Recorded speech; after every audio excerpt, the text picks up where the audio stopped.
Parfois dans les vidéos, il m'arrive de parler de guide. Je vais ici vous expliquer ce que je comprends, ce que j'ai compris par ce qu'était un guide.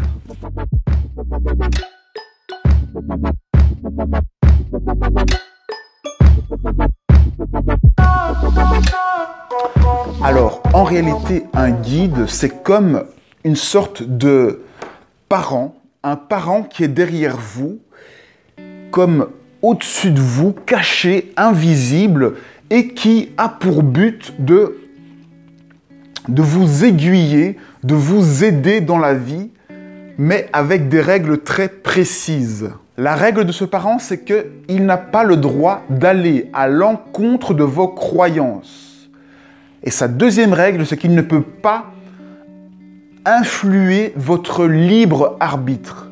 Donc, imaginez que vous êtes un petit enfant qui tient la main de sa maman et vous avez l'impression que vous pouvez faire tout ce que vous voulez dans la vie. Eh bien oui, vous pouvez faire tout ce que vous voulez, seulement vous êtes accroché à votre maman et vous êtes ainsi physiquement limité par quelque chose. C'est le lien que vous avez avec votre guide, il vous limite par le monde matériel qui est la limite, parce que le guide finalement c'est le monde matériel qui vous entoure, c'est lui qui vous guide en vous disant là où ça fait mal, là où vous pouvez aller. C'est pour ça que lorsque l'on souffre, eh bien on est automatiquement guidé vers l'intérieur, et vers l'intérieur, c'est le guide. Donc, on a ce petit enfant qui tient la main de sa maman et qui a l'impression qu'il peut faire ce qu'il veut, mais en fait, c'est la mère qui guide et qui contrôle bien la situation et qui choisit, qui laisse aller l'enfant là où il veut pour lui donner des leçons, des cours. Mais attention, je le rappelle, la mère, le parent qui est au-dessus, n'a pas le droit de mentir au petit enfant et de lui dire que le Père Noël n'existe pas ou des choses comme ça. Elle doit laisser l'enfant évoluer tout seul, et par les endroits où la mère laisse aller l'enfant, eh bien, l'enfant va apprendre par lui-même. Ça peut être parfois douloureux pour la mère, mais parfois, il est nécessaire de foncer dans le mur pour apprendre. Et si la mère fait ça, c'est pas pour faire souffrir l'enfant, c'est parce que c'est le seul moyen de permettre à l'enfant de se retourner vers lui-même, de s'intérioriser, de comprendre le lien qu'il a avec sa mère. Parce que vous l'aurez compris dans la métaphore, nous, on ne se rend pas compte qu'on a ce lien avec notre guide, et ce lien avec le parent, avec la mère, dans notre réalité, il se passe par le cœur, par l'intuition. On ressent les choses de l'intérieur par nos émotions, par nos ressentis.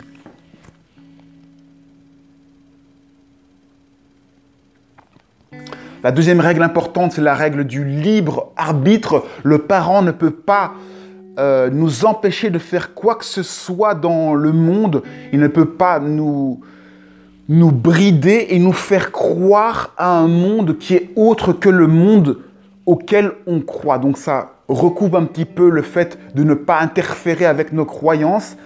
Mais donc, le guide ne peut que s'exprimer au travers du monde physique, et donc il ne peut pas influer dans le libre arbitre, mais ça veut dire qu'il ne peut pas aller à l'encontre des règles, des lois physiques. Les lois physiques, c'est les lois de la Terre, donc il ne peut pas faire subitement apparaître un ange comme ça devant vous,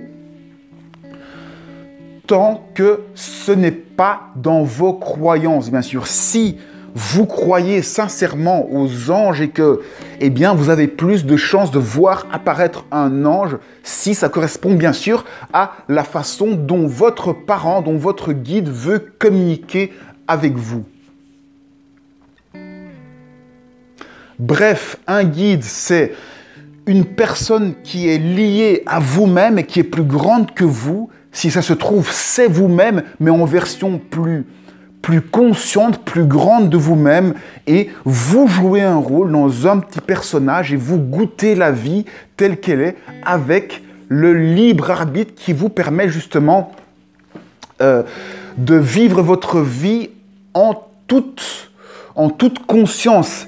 Si le guide interfère, eh bien, ce ne sera pas votre conscience qui va évoluer. Votre conscience sera infectée par le guide qui vous aura donné des indices trop flagrants de ce qui est la réalité. Le fait que chacun évolue dans un monde et qu'il est soumis aux contraintes du monde physique, du monde réel, et que les seules alternatives qu'il a, c'est la structure du monde physique, eh bien, chacun évolue à son rythme avec les mêmes pièces de jeu pour chacun. On est donc à égalité par rapport à l'évolution parce que on est tous sur un même terrain de jeu avec les mêmes lois, les mêmes règles. Seulement, on peut sortir et augmenter son champ de conscience. C'est ça que notre guide essaie de nous dire. On peut augmenter notre champ de conscience en faisant une introspection.